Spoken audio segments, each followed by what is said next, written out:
안녕하십니까. 최종인 원장입니다. 전기자기학 시작하겠습니다. 전기자기학은 우리가 인문 과목으로 비교했을 때는 역사, 국사와 유사하다고 볼 수가 있습니다. 평소에 사용하지는 않죠. 잘 사용하지는 않지만은 우리가 가장 기본이 되고 뿌리가 되는, 그리고 가장 기초적인 원리를 이 전기자기학에서 배우게 됩니다. 그리고 이 전기자기학에서 배운 내용을 바탕으로 회로이론, 그 다음에 전력공학, 전기기기 과목 등에서 응용을 하게 되는 것이죠. 그러면 우리가 전기자기학 과목의 시험적인 특성을 한번 살펴보면은 가장 큰 특징이 첫 번째로, 우리가 다른 과목은 실기시험에서의 출제 비중이 굉장히 높습니다. 회로도 웬만한 부분은 실기에 나오고요. 전기기기, 그 다음 전력공학, 전기설비, 이런 과목들은 실기에서 굉장히 출제 비중이 높기 때문에 실기를 염두에 두고 공부를 해주셔야 되는데, 전기자기학은 그럴 필요가 없습니다. 실기에서 전혀 나오지 않는 것은 아니지만 출제 비중이 굉장히 낮기 때문에 실기까지 염두에 두실 필요는 없다. 그 다음에 두 번째로, 전기자기학이 어렵습니다. 그만큼 계산 문제가 많고 수학적으로 유도한 공식 문제가 많습니다. 하지만 관연도 문제의 출제 비중이 더 높습니다. 그래서 종합해 보면은 실기에서의 출제 비중이 낮고, 그 다음에 관연도 문제에서의 출제 비중이 다소 높기 때문에 너무 깊이 있게 공부하시면은 지쳐요. 처음부터 의욕적으로 너무 막 깊이 있게 깊이 하다 보면은 빨리 포기하게 돼요. 그래서 정규반 더하기 관연도 문제의 방법으로, 정석적인 방법이죠. 반복해서 공부하시다 보면은 오히려 타 과목보다 더 높은 점수를 받을 수 있는 것이 이 전기자기학 과목입니다. 그래서 전기자기학을 시작하기 전에 드리고 싶은 말씀은, 남들이 먼저 공부하신 분들이 자기학 어렵다, 야 못해 먹겠다, 이런 얘기를 하시는데 그런 얘기 너무 동요되지 마시고요. 충분히 할 수 있습니다. 이 말 기억해 주시고 저와 함께 전기자기학 시작을 해보도록 하겠습니다. 교재를 보면은 먼저 그리스 문자 단위의 배수, 단위표가 있는데, 그리스 문자가 뭐예요? 알고 계신 것도 있을 겁니다. 알파, 베타, 감마, 델타 들어보셨죠?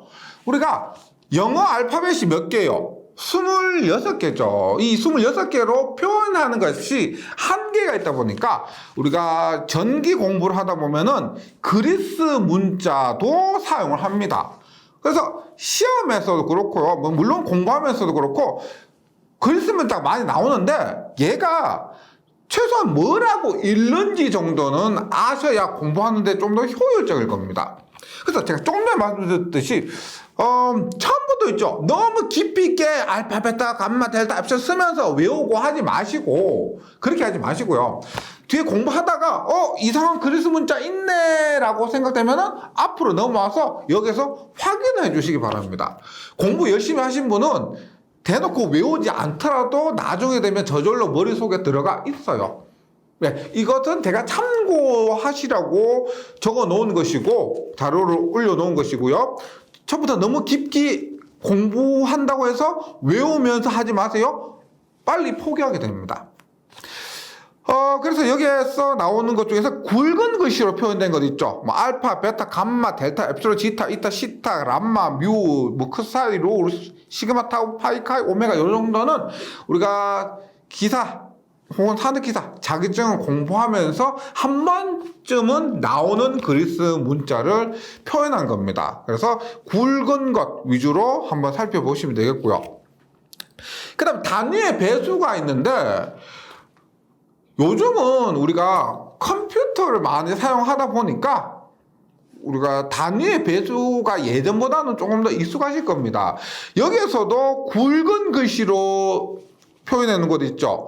이것들은 시험에서 충분히 나올 수가 있기 때문에 이런 것들은 꼭 숙지를 해주셔야 됩니다.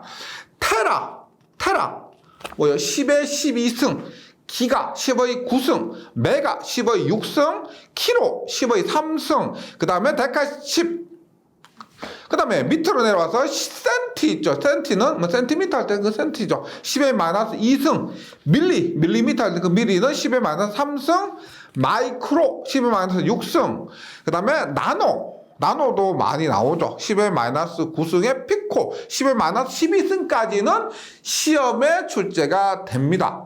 네. 피코 10의 마이너스 12승은 이 전기 자기약에서 주로 나오니까요. 여기에 나오는 단위의 배수 부분은 꼭 숙지를 해 주셔야 되겠습니다.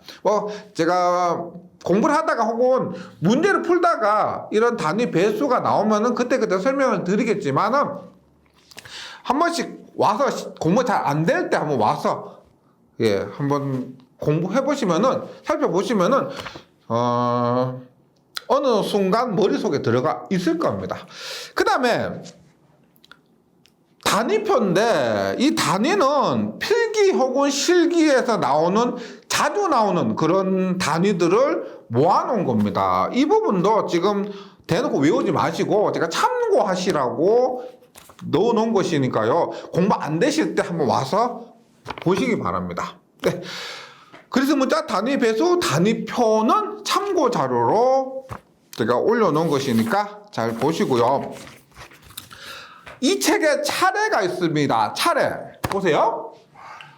우리가 지금 공부하는 과목이 뭐예요? 전기자기약이죠. 전기자기에 대해서 배우는 학문이란 겁니다. 그러면 타 과목들은 우리가 굉장히 많습니다. 전기기기가 가장 작은데 직류기, 동기기, 변압기, 유도기, 정류기 5개예요. 근데 전기자기약은 지금 여기에 9장까지 나와 있지만 크게 나누면 전기 파트와 자기 파트 2개로 나눠집니다. 전기자기약 할 때도 있고 전자기약이라고 할 때도 있습니다. 그래서 전기자기약은 2파트, 전기 파트와 자기 파트인데 1장은 벡터입니다. 우리가 전자기약은 벡터로 나타내는 경우가 많아요. 예를 들어서 우리가 이런 자석 있죠. N-S 자석 이런 식으로 이런 식으로 우리가 어느 지점에서의 크기를 나타내려면 크기도 다르고 방향도 다릅니다. 크기와 방향을 나타내는 것이 벡터예요. 이번 시간에 벡터를 시작할 것인데 이 벡터를 공부하는 것은 전기자기약을 공부하기 위한 기본 수학적인 이론이라고 보시면 됩니다. 물론 벡터 공부 잘 하시는 분들은 벡터에 대해서 잘 아시는 분들은 할 필요가 없지만은 대부분이 잘 모르시고 벡터라고 하면은 손이 부르르 떨릴 만큼 싫어하시기 때문에 이 1장에서 먼저 벡터를 공부하게 됩니다. 그 다음에 2장에서 5장까지가 전기 파트입니다. 2장에서 5장까지가. 그 다음에 6장에서 8장까지가 자기 파트입니다. 그래서 2장에서 5장 전기, 6장에서 8장 자기. 그럼 9장은 뭐예요? 전자장. 감이 오세요? 전자파, 전자장. 전기와 자기를 합한 것이 전자장입니다. 전기와 자기가 함께 있는 공간을 전기장이라고 해서 이 전기자기약을 마무리하게 됩니다. 네, 요런 차례대로 공부를 하게 되고요. 지금 여기서 제가 뭐 정전계, 도체계와 정전 용량 이런 것들에 대해서 설명하면은 역효가 날 것 같아요. 그래서 이런 부분, 구체적인 부분은 제가 뒤에서 하도록 하고, 크게 전기와 자기약이 있다. 그리고 오늘 바로 시작해야 될 것은 벡터다. 해서 1장 벡터를 시작하겠습니다. 좀 전에 말씀드린 것처럼 벡터는 일단 첫 번째로 벡터 자체가 시험 문제로 나올 수가 있습니다. 벡터의 더하기, 벡터의 빼기, 벡터의 곱하기, 벡터의 나누기는 없어요. 벡터의 더하기, 빼기, 곱하기의 미분적분 이런 자체가 시험으로 나올 수가 있고, 그 다음에 벡터를 응용해서 뭐 전기 파트나 자기 파트에서 공식을 유도하고 혹은 그 계산을 하고 이런 방법으로 사용됩니다. 그래서 벡터는 일단 자체로 문제가 나올 수가 있고 뒷부분에서 응용이 될 수가 있는데 우리가 전기 자기학을 학과 공부에서 한다고 하면은 대학교에서 공부할 때는 굉장히 어렵게 출제되지만 우리가 산업인력공단에서 시행하는 자격증 시험에서는 이 출제위원들이 양심이 굉장히 많으십니다. 그래서 어렵게 출제되지 않아요. 그래서 너무 깊이 있게 공부하시기보다는 문제풀이 위주, 그 다음에 개념 위주로 하셔도 충분하다. 이렇게 말씀드립니다. 벡터에서 1번, 벡터와 스칼라가 있는데 결론은 이거예요. 스칼라는 크기만 있는 것이고 벡터는 크기와 방향이 함께 있는 겁니다. 많이 들어보셨겠지만은 들을 때마다 헷갈릴 거예요. 예를 들어서 이렇게 봅니다. 힘이 단위가 뉴턴입니다. 힘의 단위가 뉴턴이에요. 그런데 내가 보세요. 10뉴턴의 힘을 줬다. 10뉴턴의 힘을 줬다. 라고 하면은 힘 10뉴턴이라고 해서 크기만 있죠. 맞죠? 그래서 이것은 스칼라입니다. 크기만 있기 때문에. 그러면 벡터는 뭐냐? 10뉴턴의 힘으로 밀었다, 당겼다, 눌렸다, 올렸다. 어떻게? 10뉴턴의 힘과 함께 방향까지 표시한 것이죠. 이것이 벡터입니다. 벡터예요. 그래서 기본적인 개념을 한번 보도록 합니다. 스칼라는 우리가 다 알고 계신 거예요. 그대로 크기만 얘기한 것이기 때문에 스칼라는 크기만으로 결정되는 양, 방향은 없어요. 가장 기본적인 내용입니다. 시간, 온도, 길이, 최적, 밀, 1도, 1밀도 이런 것들이 스칼라고요. 표시 방법도 그냥 평소 사용한 대로 예를 들어서 이렇게죠. F는 10뉴턴이다. 힘 10뉴턴입니다. 길이 L은 1m다. 그냥 길이 1m예요. 이런 것들을 스칼라라고 합니다. 그럼 벡터는 뭐냐? 다시 크기와 방향으로 결정되는 양이에요. 크기와 함께 방향이 있습니다. 그래서 힘, 우리가 이 교재에서 사용되는 것으로 봤을 때 힘, 토크, 전류 밀도, 자계, 전개, 속도 등을 벡터로 표현을 합니다. 그런데 벡터를 표시하는 방법 보세요. 우리가 스칼라는 그냥 이런 식으로 표현을 했죠. 그러면 벡터는 어떻게 하냐? 똑같은 F라 하더라도 F, 길이라 하더라도 이렇게 했을 때 스칼라는 이렇게 해요. 그냥 표시합니다. 근데 벡터는 이런 식으로 화살표를 표현하거나 혹은 이런 식으로 해서 도트를 표현합니다. L도 마찬가지죠. 이런 식으로 표현 방법에 있어서 얘가 있으니까 얘는 벡터구나, 없으니까 얘는 스칼라구나, 표현 방법으로 알 수가 있다는 거죠. 그 다음에 벡터 자체를 우리가 F라고 했지만 일반적으로 A, B, C 이런 벡터로 표현할 수가 있고 혹은 도트로도 표현할 수가 있는데 우리 보통 이 교재에서도 그렇고요. 시험에서도 그렇고 보통 도트 말고 이 화살표 있죠. 화살표를 더 많이 사용합니다. 제가 이건 말씀드린 이유는 근데 시험에서 도트로 표시되어 나올 수도 있습니다.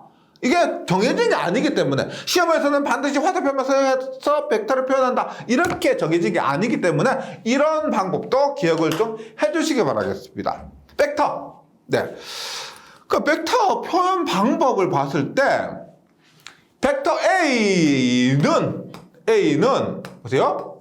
A 플러스 JB 이런 방법으로 표현할 수도 있고 크기와 방향 이런 방법 표현할 수도 있고 그 다음에 크기와 각도 세타 이런 방법으로 표현할 수가 있는데 외우기가 조금 벡터란 거부감 때문에 지금 그러니까 기분이 좀 안 좋은 분들도 계실 거예요. 벡터에 대해서 조금만 제가 비교를 하면서 설명을 드리도록 할게요. 보세요. 이러한 오란 크기가 있습니다. 오란 크기가 있는데 얘 O가 있어요. 그런데 똑같은 O인데 얘도 O예요. 그런데 이 O와 이 O는 당연히 다르죠. 다르죠. 맞죠? 그런데 이 O는 우리가 피타고라스 정의에 의해서 얘가 3이고 얘가 4면은 피타고라스 정의에 의해서 루트에 3의 제곱 플러스 4의 제곱 하면 5가 나옵니다. 5가 나와요. 그러면 보세요. 제가 이것을 이 5를 이러한 방법으로 표현해 볼게요. 어떻게 나타내느냐? 이 5는 L 플러스 JB 어떻게? 3 플러스 J4 이런 형태로 나올 수가 있습니다. 표현을 할 수가 있다는 거죠. 그 다음에 크기가 얼마? 크기가 5죠.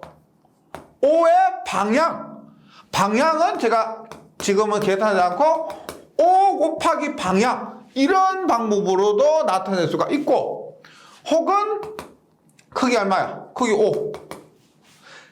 각도 세타 얼마다?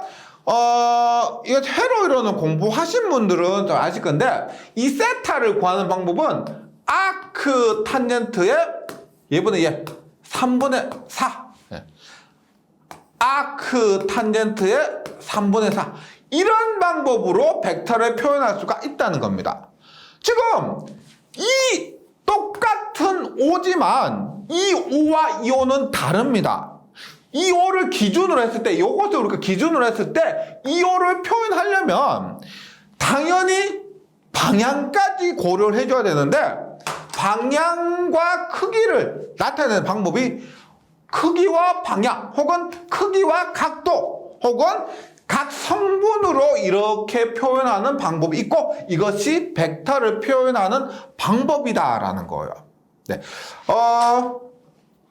벡터에 대해서 조금 익숙하지 않으신 분들이 거부감 때문에 좀 아직까지 혼동이 있을 수 있는데, 이런 분들은 몇 번씩 반복해 보셔야 됩니다. 예.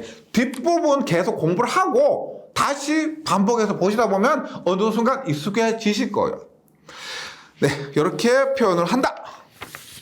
그 다음에 벡터의 종류가 있습니다. 벡터의 종류 보세요.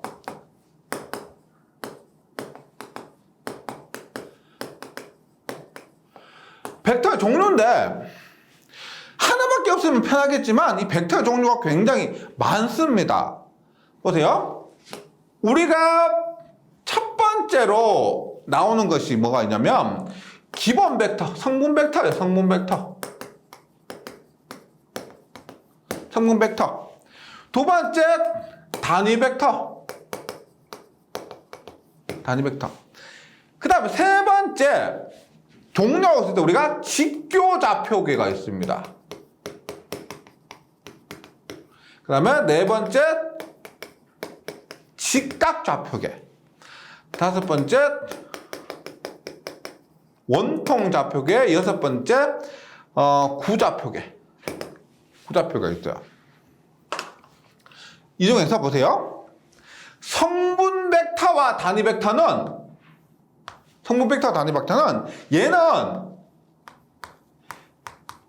크기가 1입니다. 크기가 1이고 방향만 나타내주는 거예요.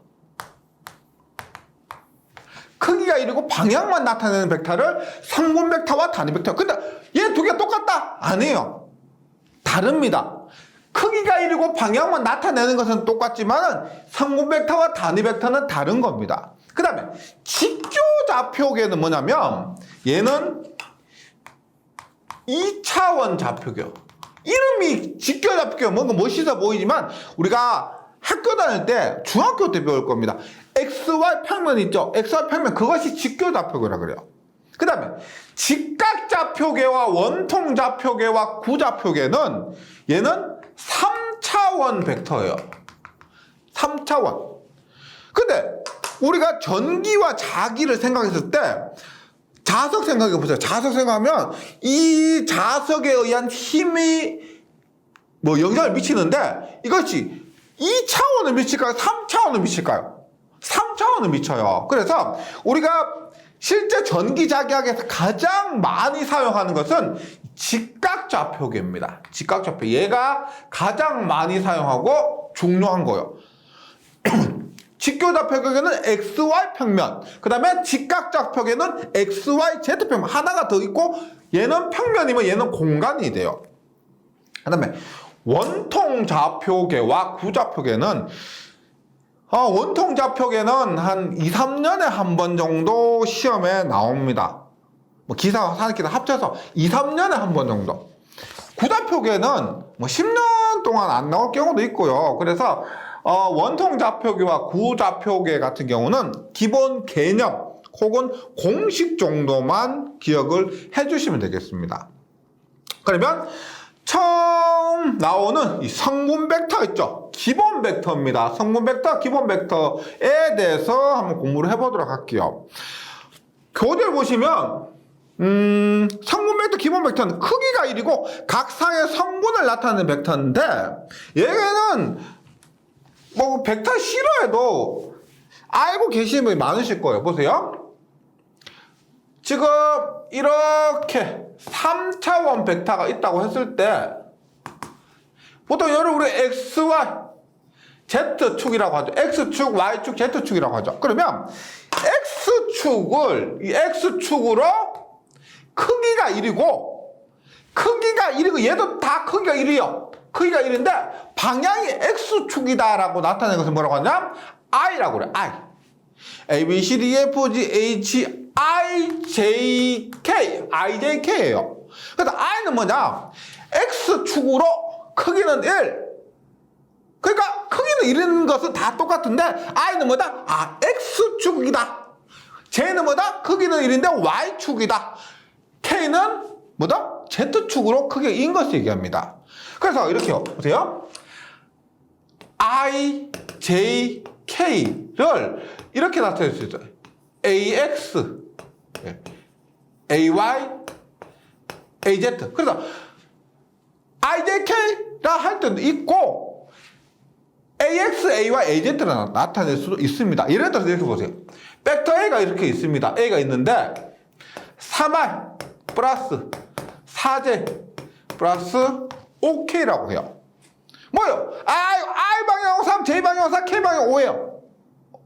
맞죠? 그런데 얘를 3AX, 4AY, 5AZ 이렇게 나타낼 수도 있다는 겁니다. 그래서 성분 벡터는 뭐냐? 여기서 말하는 IJK 혹은 AX, AY, AZ를 나타냅니다. 네, 이것이 성분 벡터요. 그 다음에 단위 벡터를 해야 되는데 이 단위 벡터를 바로 하지 않고요. 직교좌표계, 직각좌표. 그래서 얘를 하고 난 다음에 단위 벡터를 공부하면 좋아요. 그래서 지금은 직교좌표계 먼저 공부해 보도록 하겠습니다. 직교좌표계. 직교좌표계는 어렵지 않죠. 2차원입니다. 2차원. 보세요.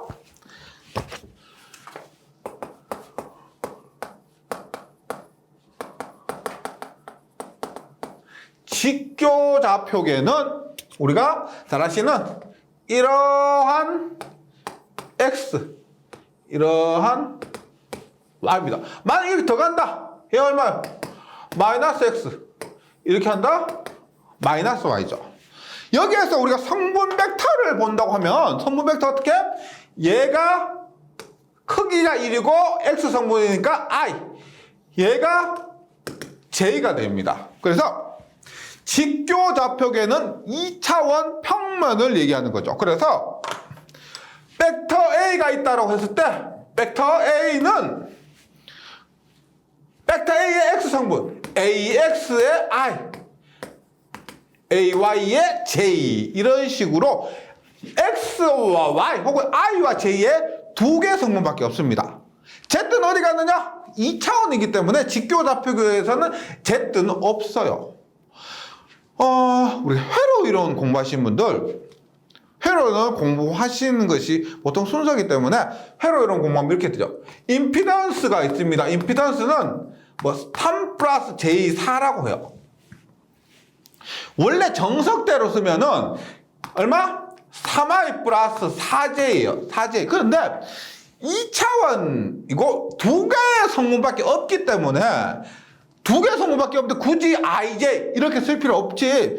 i를 생략한 겁니다. i를 생략해서 3 플러스 4j. 그래서 임피던스 얼마? 5. 이렇게 나오는 거예요. 이것이 직교좌표계. 직교좌표계 두 가지 성분밖에 없는 것을 얘기하는 거죠. 그 다음에 뭐 아까 전에 말씀드렸듯이 우리가 전기 자기학에서 가장 많이 나오는 것이 뭐다? 직각좌표계입니다.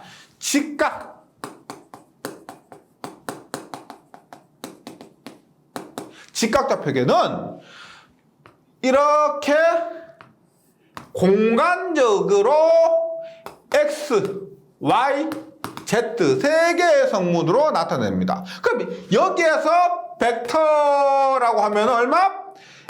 AXI, AYJ, AZK 이런 식으로 나타내는 것이 직각좌표가 되는 거죠. 직각좌표계는 XYZ의 3차원 공간상의 한 점 A, AX, AY, AZ를 종점을 하는 위치 벡터가 되고 이렇게 표현한다는 겁니다. 그러면 예를 들어서 그냥 이론적으로 하니까 좀 너무 재미없죠? 보세요. 벡터 A가 3 플러스 3의 플러스 4j 플러스 OK라고 하면 도대체 이게 의미하는 게 뭐냐? 보세요. I 성분으로 3, J 성분으로 4, K 성분으로 5예요. 그러면 직각좌표계에서 세 가지 성분이 있으니까 직각좌표겠죠. 이게 IJK예요. IJK. XYZ인데 이렇게 표현합니다. 그러면 X방향으로 3. X방향으로 3. 그 다음에 J방향으로 4. 얼마? 3i 플러스 4j 하면 X방향으로 3에 J방향으로 4니까 이것이 뭐다? 3i 플러스 4j예요. 여기에서 OK면은 이만큼이 얼마? 이만큼. 5. Z방향으로 5. 어떻게? 쭉 올라와요. 이 5. 3, 4, 5. 그러면 벡터 A가 의미하는 뭐다? 벡터 A가 의미하는 것은 이거죠, 이거. 3i 플러스 4j 플러스 OK한 요 빨간색 있죠? 이것이 벡터 A를 의미한다는 겁니다. 이렇게 기억을 해주시면 되겠습니다. 외우시는 게 아니고 이해를 해주시고 숙지를 해주셔야 됩니다. 네, 직각좌표계 그리고 우리가 이것이 3차원을 나타내는 가장 기본적인 벡터이기 때문에 가장 많이 사용한다. 그래서 뭐 다른 것보다 이 직각좌표계에 대해서는 꼭 숙지를 해서 응용할 수 있도록 연습을 해주시기 바랍니다. 그 다음에 단위 벡터가 있습니다. 단위 벡터. 단위 벡터는 앞에서 말씀드렸던 성분 벡터와 같이 뭐다? 크기는 1이고 방향만 나타낸다 그랬죠. 그러면 우리 보세요. 단위 벡터. 단위 벡터는 첫 번째 처음에 제가 벡터 설명할 때 이렇게 얘기했죠. 벡터는 크기 곱하기 방향이죠. 이 방향이 만약에 0.9다. 그럼 크기 곱하기 0.9 방향이라고 하면은 이것이 감소하게 될 것이고 방향이 1.1이다 그러면 크기 이 값이 증가하게 될 겁니다. 그러면 여기서 크기 곱하기 방향에서 이 방향은 크기가 1이고요. 크기가 1이고 방향만 나타내는 이것이 뭐다? 이것이 단위 벡터라는 겁니다. 이것이 단위 벡터. 따라서 단위 벡터는 어떻게 나타내요? 단위 벡터는 넘어가니까 이거 크기 넘어가요? 크기분의 벡터가 되는 거죠. 크기분의 벡터. 그러면 요 단위 벡터를 보통 우리 A0라고 얘기를 합니다. A0인 단위 벡터는 벡터의 크기분의 그 벡터다. 예를 들어서 벡터 A가 이렇게 있는데 얘가 AX, I, AY, J예요. 2차원 직교좌표계로 나타냅니다. 그러면 단위 벡터 A0는 뭐다? 이 공식에 의해서 이게 방향의 단위 벡터라 그랬죠? 크기분의 벡터입니다. 크기분의 벡터. 그러면 크기는 얼마요? 우리가 3 플러스 j 4일 때, 3i 플러스 j 4일 때 얼마? 루트 3의 제곱 플러스 4의 제곱이 크기죠. 그러면 이것의 크기는 어떻게 돼요? 크기는 얼마? 크기는 루트의 ax의 제곱 플러스 ay의 제곱. 이것이 크기예요. 그 다음에 벡터는 뭐다? 이거 그대로 쓴 거 얼마? ax i 플러스 ay j. 그럼 얘를 구분해보면 얼마? 다시 루트의 ax의 제곱 플러스 ay의 제곱 분의 ax i 성분. 그 다음에 루트의 ax의 제곱 플러스 ay의 제곱분의 ay의 j. 이렇게 나타내는 건데 이걸 공식이라고 해서 외우자, 이거는 굉장히 비효율적이죠. 그리고 공식 외워가지고는 시험에서 실제 생각도 나지 않습니다. 교재에서는 제가 풀어서 쓴다고 해서 이렇게 표현했는데 이거 공식 외우면 안 되고 이런 식으로 순차적으로 한번 순서대로 이해를 해보시기 바랍니다. 예를 들어서 제가 예제를 통해서 한번 보도록 할게요. 어때요? 벡터 A가 4i 플러스 4j 플러스 2k라고 합니다. 벡터가 이렇게 있어요. 그러면 이런 문제를 통해서 쫙 이해해 보시면 이 공식 외우지 않아도 되고 어느 순간 머리에 들어가 있고 좀 더 편할 겁니다. 문제를 한번 이해해 보도록 할게요. 지금 단위 벡터 A0는 뭐라 그랬어요? 크기분의 벡터라 그랬죠. 그럼 먼저 크기를 구합니다. 크기는 얼마예요? 우리가 2개 있으면은 루트 4의 제곱 플러스 4의 제곱인데 3개 있죠? 똑같아요. 3개 있으면 어떻게 한다? 2개 있으면 루트 4의 제곱 플러스 4의 제곱인데 3개 있으면 4의 제곱 플러스 4의 제곱 플러스 2의 제곱이에요. 그래서 4의 제곱 플러스 4의 제곱 플러스 2의 제곱하고 얼마? 16, 32에 2 하면은 36이죠. 크기는 얼마? 루트 36이니까 6이에요. 6. 따라서 크기는 6이고 벡터 얼마? 4i. 6분의 4i 플러스 4j 플러스 2k를 구분하면은 6분의 4i 플러스 6분의 4j 플러스 6분의 2k가 됩니다. 그러면 단위 벡터는 뭐다? 단위 벡터 A0는 얼마? 3분의 2r 플러스 3분의 2j 플러스 3분의 1k예요. 이게 단위 벡터입니다. 뭘 의미하느냐? 잘 보세요. 벡터는 분명히 크기 곱하기 단위 벡터를 그랬죠. 그럼 이것을 갖고 어떻게 표현하느냐? 보세요.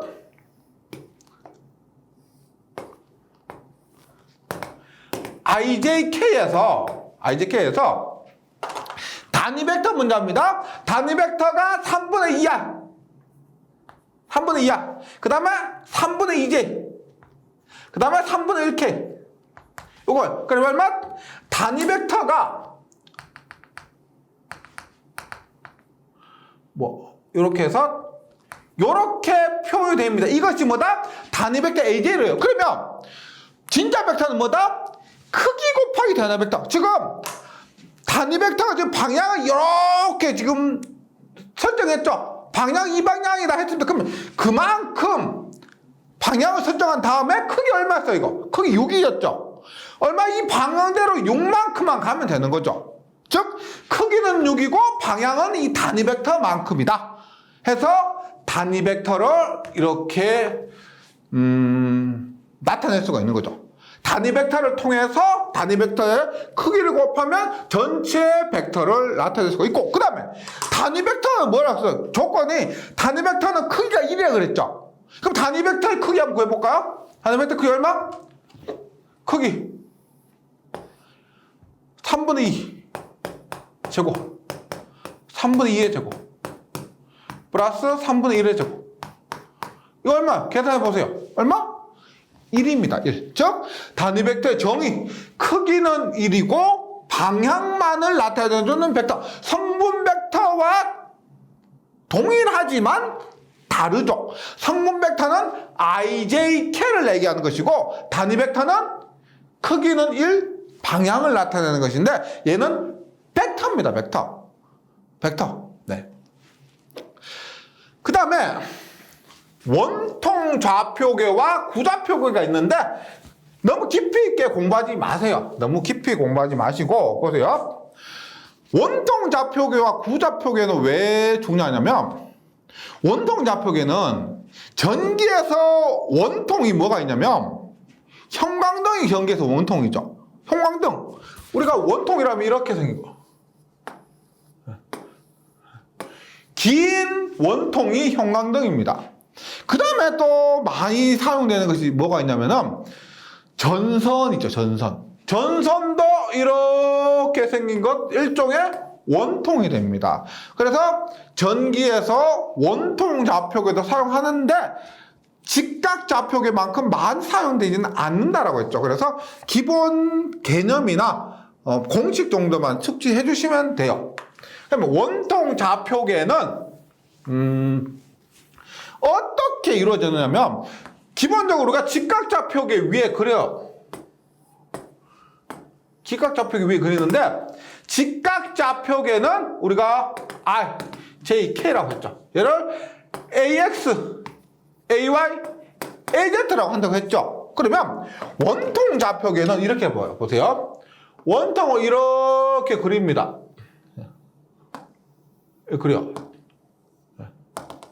그러면 직각 좌표계는 IJK예요. XA와 AZ예요. 그러면 원통 좌표계는 원통의 반지름.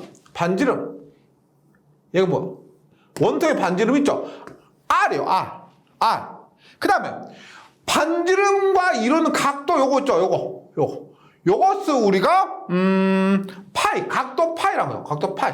그래서 반지름, 그 다음에 원이니까 원이 이루는 각도 파이.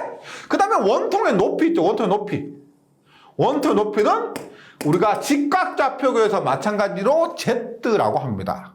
그러면 원통 좌표계에서 벡터 A라고 하면은 얘는 보세요. 얘는 이렇게 R, 파이, Z라고 했습니다. R은 반지름, 파이는 각도, Z는 높이요. 그래서 AR. 네. 그 다음에 A 파이. 그 다음에 AZ. 다시 반지름과 각도와 높이가 돼요. 그래서 여기에서 나머지 똑같죠. AX, A와 AZ를 했죠. AX, A와 AZ는 이것을 AR, A 파이, AZ 이렇게 쓰면 되는 겁니다. 원통 좌표계는 이렇게 이루어져 있고, 그 다음에 구좌표계가 있어요. 구좌표계는 공입니다. 원이 아니고 공이에요. 그러면 구좌표계도 이렇게 직각좌표계 나타냈을 때 일단 원통 좌표계와 마찬가지로 하나의 성분은 뭐냐면 구에, 제가 교재에 있는 것 좀 참고해 주세요. 원이 아니고 구입니다. 구의 반지름. 그 다음에 여기 원통에서는 각도가 두 개입니다. 반지름은 다 똑같으니까 다 어디 가나 높이도 R이죠. 그래서 이렇게 나타내는 반지름 파이가 있고요. 그러니까 옆으로의 각도 파이, 위로의 각도, 옆으로 각도 파이, 위로 각도 세타. 그래서 여기에서 벡터 A라고 하면은 어떻게 보세요? A야, A8, A 세타 이렇게 놔둬요. 어떻게? 그 다음에 IJK, AR, A8, AZ에서 얼마? AR, A8, A 세타 이런 식으로 표현하는 것이 구좌표계가 됩니다. 예. 뭐 교재에서는 A 세타, A 파이라고 이게 바뀌어져 있는데 이것은 뭐 바뀌어서 나올 수 있어요. 뭐 교재처럼 요것을 우리가 세타, 세타, 예. 요것을 파이라고 할게요. 예. 요렇게 나타내는 건데 다시 말씀드리지만 지금 원통 좌표계, 구좌표계는 여기서는 조금 간단한데 좀 뒤로 가면은 굉장히 복잡합니다. 그래서 따라가다가 굉장히 좀 스트레스 받을 수가 있어요. 처음에 말씀드렸듯이 얘들은 기본 개념 정도만 숙지해 주시고 과감하게 넘어가 주시기 바라겠습니다. 예, 여기까지 벡터의 종류를 했고 다음 시간에 이어서 이번 시간에 배운 내용 중에서 직각 좌표계를 바탕으로 벡터의 연산을 공부하도록 하겠습니다. 예, 잘 정리해 주시고 다음 시간에 다시 뵙도록 하겠습니다. 수고하셨습니다.